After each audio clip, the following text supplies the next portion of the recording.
Hey, Relic, this isn't World War II. Hurry up or step aside. Some of us would like to shoot before the century's over. The insult cracked through the Nevada air like a ricochet. Heads turned down the dusty lanes of Ironveil Range. The desert wind tugging at paper targets and carrying the sharp tang of gunpowder. For 3 seconds, every shooter froze, curious to see who had drawn the ridicule. Before we continue, comment where you're watching from and hit subscribe so you don't miss what happens next. It was Samuel Sam Drake, 79 years old. His frame bent slightly beneath a sun-bleached canvas jacket. He didn't turn. He didn't blink. His weathered hands rested steady on the walnut stock of an M1 Garand, a weapon older than most of the rifles on the line combined. Sam exhaled, long and calm, narrowing his pale eyes through the iron sights as though the world had shrunk to a front post, a target, and the distance between.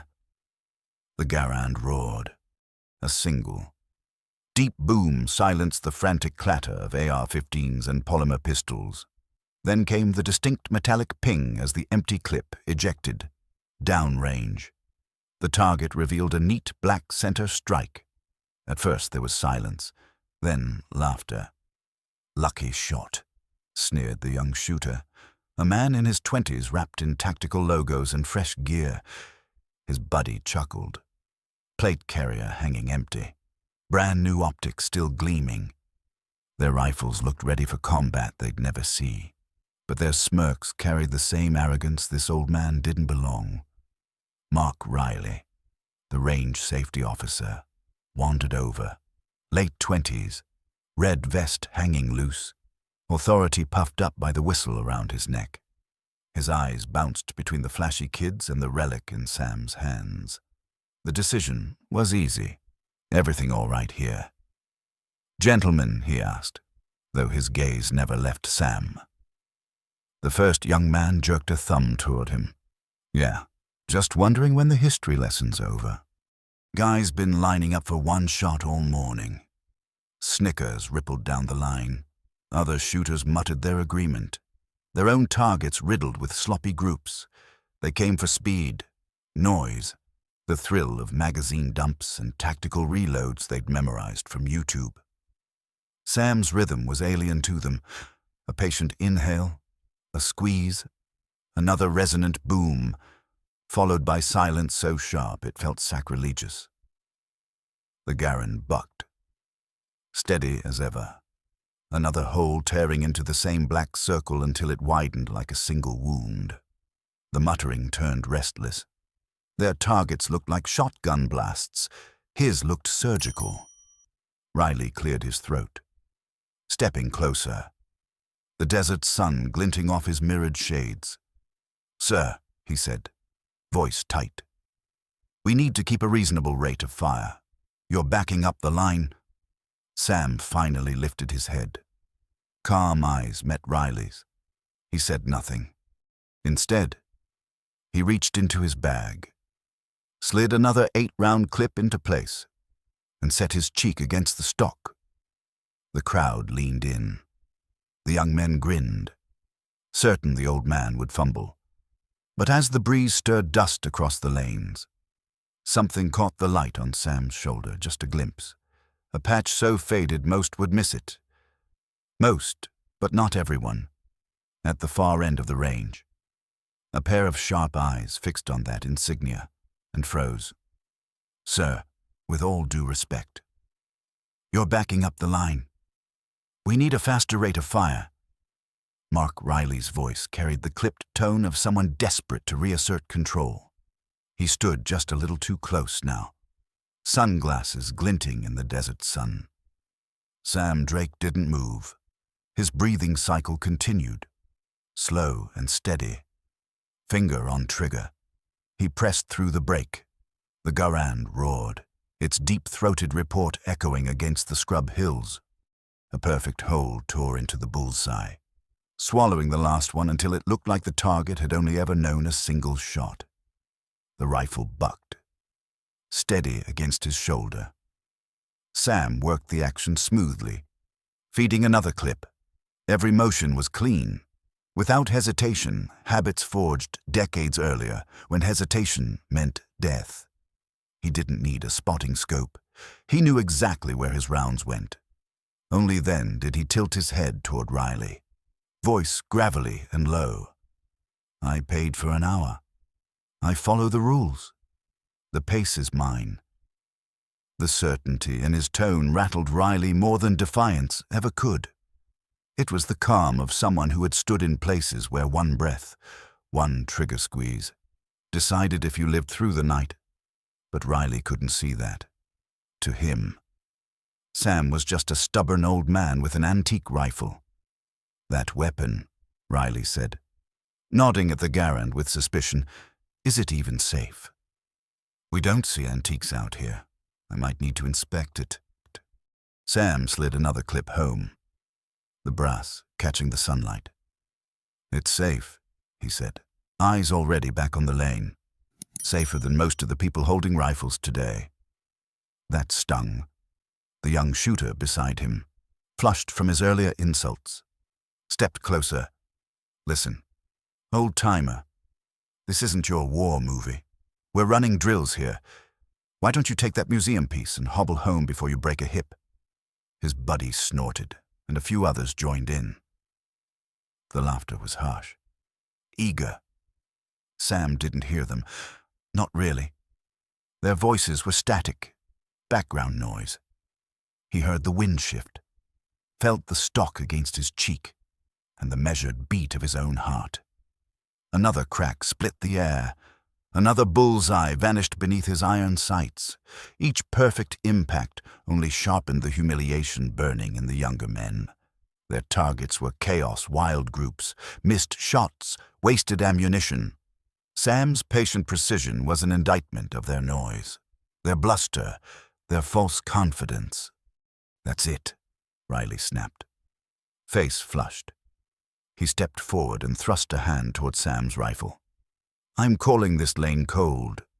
Sir, you'll need to pack up. You're creating a hostile environment." But as Riley's hand brushed Sam's sleeve, he froze. His fingers had grazed something stitched into the faded canvas. A patch small, frayed, colors nearly erased by time. At first glance, it was nothing threads unraveling. Cloth worn thin. To Riley, to the young men watching, it was just junk. Some old insignia that meant nothing. But as Sam glanced down at the hand on his arm, the desert around him seemed to vanish. The sharp scent of sagebrush dissolved into the dank humidity of a jungle canopy. Gunfire faded into the distant drip of water onto steel helmets. The sunburned Nevada sky turned into green shadows, claustrophobic, alive with unseen eyes. He wasn't 79 anymore. He was 25, face smeared in camouflage paint, crouched in bamboo with the same Garand pressed against his shoulder. They'd been waiting 3 days, still as ghosts. Breathing was dangerous. Patience wasn't a virtue. It was survival. And on his sleeve, the patch was new then, bold and dark, the emblem of the Shadow Wolf Division. A mark carried by men who went where no one else could, and returned only if luck held. Back at Ironveil. Riley's brow furrowed at the useless scrap of cloth. But at the far end of the line, another man's eyes widened, breath catching in his throat. Because to him, that patch wasn't junk at all. The Nevada sun shimmered over Ironveil Range. But for Sam Drake, the heat dissolved. In a blink, it became the damp, suffocating weight of another place entirely. The sharp tang of desert gunpowder shifted into the stench of rotting vegetation and rain-soaked soil. The metallic ping of the Garand's clip was no longer an echo on steel benches. It was the drip of water from broad leaves onto a helmet. He was 25 again, face smeared in camouflage, lying motionless in a thicket of bamboo. Same rifle pressed to his cheek, same calm breath. 3 days they had waited without moving. Patience wasn't about virtue. It was survival. On his sleeve, The patch had been new, then bold black, a downward sword crossing an arrowhead. The mark of the Shadow Wolf Division, a unit whispered about but never acknowledged. A secret war, a secret brotherhood.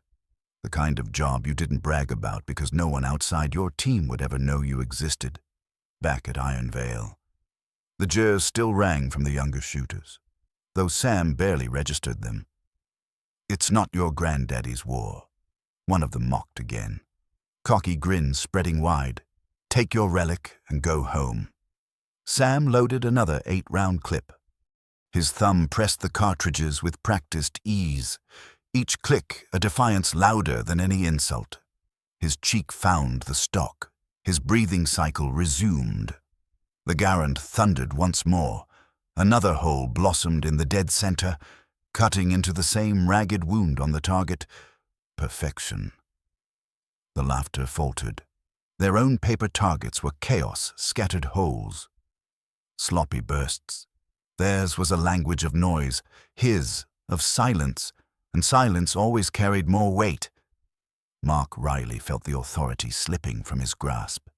His cheeks flushed as he stepped closer, crowding the old man, desperate to reassert control. "That's it," he snapped. "I'm shutting this lane down. Pack your gear or I'll call the sheriff." As his hand reached out, brushing the sleeve of Sam's jacket, the sun caught on faded threads. A patch, old, frayed, nearly invisible from distance. Riley dismissed it instantly, just another scrap from an old man's past, but at the far end of the range. One pair of eyes locked onto it and froze. The young man was lean, wiry, dressed in a plain white t-shirt and camouflage utility trousers. He wasn't there to posture with gear or impress with noise. He was a SEAL recruit on rare weekend leave, drilling fundamental sight alignment, trigger control, breathing. He had noticed Sam earlier, the impossible precision, the quiet discipline. He'd also noticed the arrogance brewing among the others, their disdain growing into open disrespect.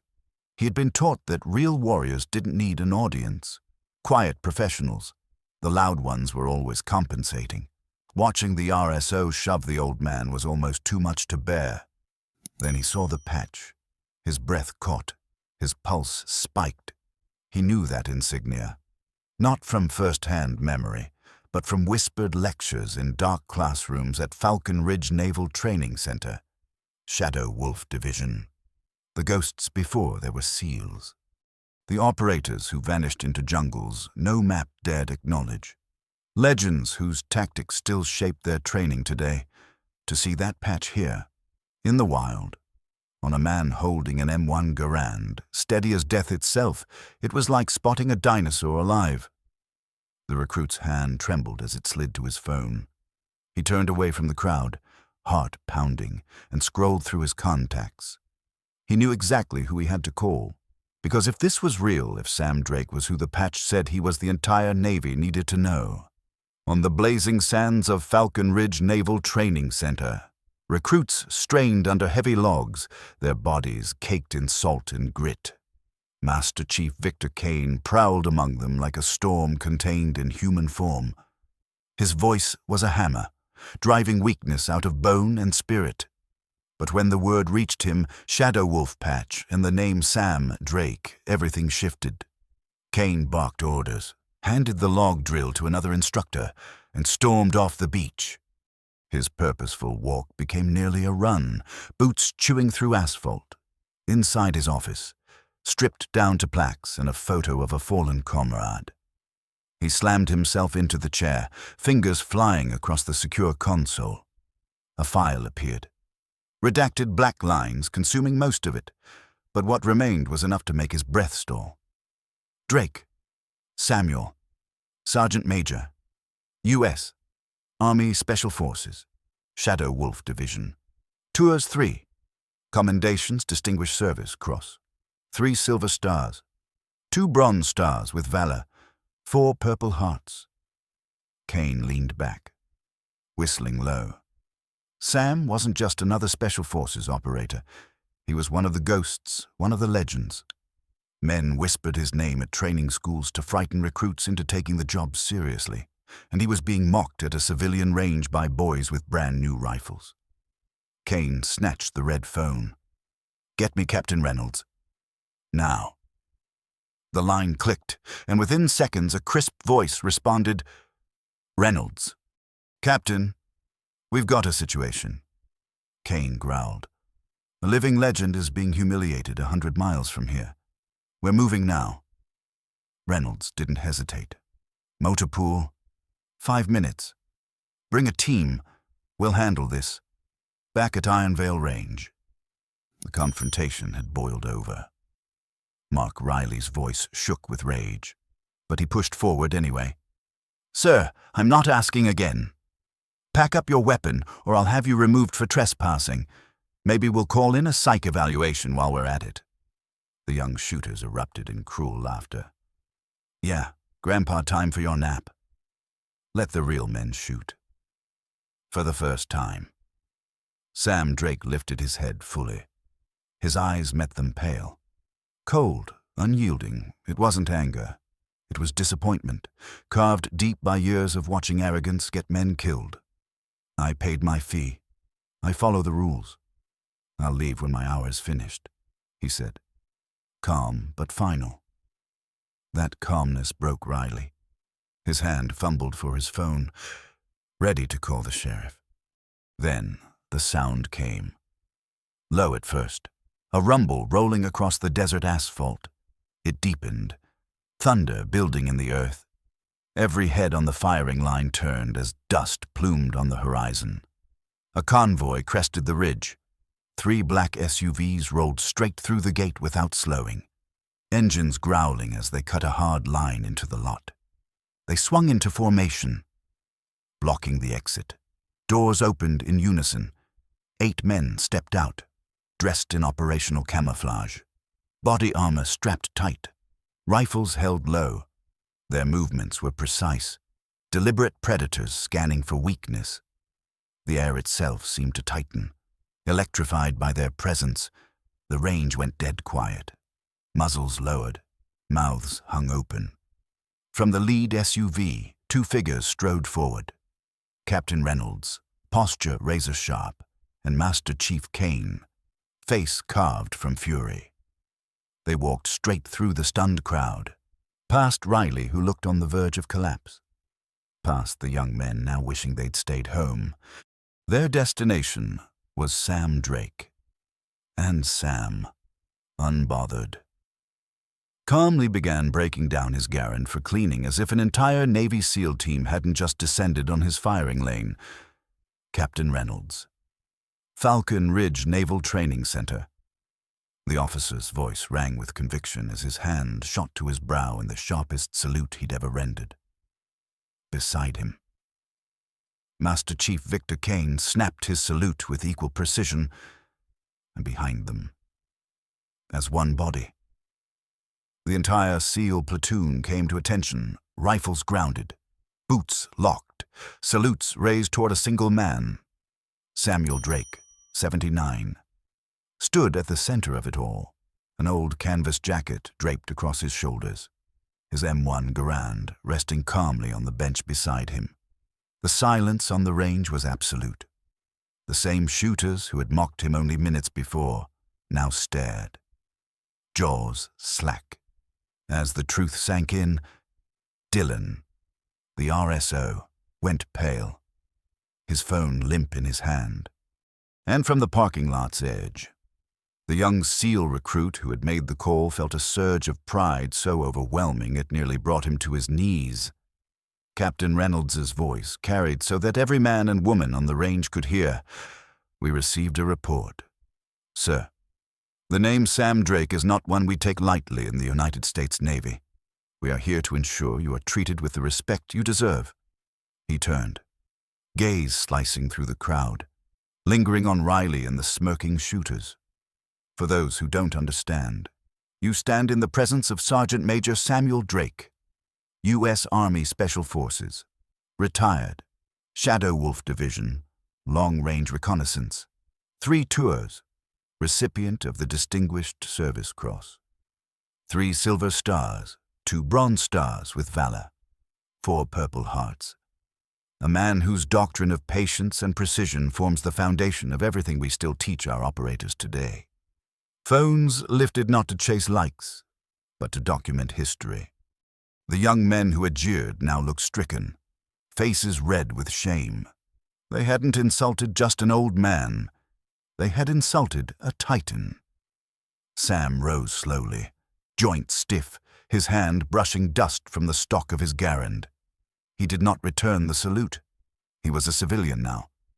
Instead, he gave a single nod, weary but resolute, a bridge of respect from one generation to another. At ease. "Captain," he said, voice quiet but carrying. The salutes dropped in unison. Reynolds stepped toward Riley, his voice turning cold steel. "You are going to call the sheriff on this man, you, questioning the safety protocols of someone who wrote entire chapters in our manuals. We'll be having words with the owner of this range." Then he turned on the young shooters. "And you couldn't hit the side of a barn from inside it. This man can cut the heart out of a target at 500 yards with iron sights. Respect is earned. Learn it." Sam's hand touched Reynolds' forearm. His voice was softer now. "They're just kids. Captain, full of noise and vinegar. They don't know better." He turned to the young men, eyes not angry but steady, like a teacher addressing a hard lesson. Marksmanship isn't about speed or how new your rifle is. It's patience, it's control, it's respect. For the weapon, for the target, for life. The words struck like a hammer, heavier than any lecture, and for a moment, everyone seemed to feel the weight of that patch on his shoulder. The SEALs helped him pack, not as if he were frail, but as if they were carrying a relic. His Garand was lifted with reverence. Brass gathered, his gear folded neatly. They escorted him like royalty, convoy engines rumbling as they formed a protective ring around his old pickup. Fallout came swiftly. Riley was fired. The range's owner, a Marine veteran, visited Sam's small home that evening, offering a heartfelt apology. Within a week, a plaque honoring Sam Drake and the Shadow Wolf Division hung in the range office, a silent lesson in humility. Weeks later, at a diner on the edge of town, the loudest of the arrogant shooters spotted Sam again. The old man sat alone at a booth, hands folded around a coffee cup. The young man's heart hammered, but he crossed the room. "Mr. Drake," he whispered, trembling. "I was at the range. I was wrong. I've been practicing the way you said, patience, respect. I just wanted to thank you." Sam studied him for a long moment. Then he gestured to the empty seat across from him. "Sit down. Son, tell me what you've learned. Because some lessons echo louder than any gunshot."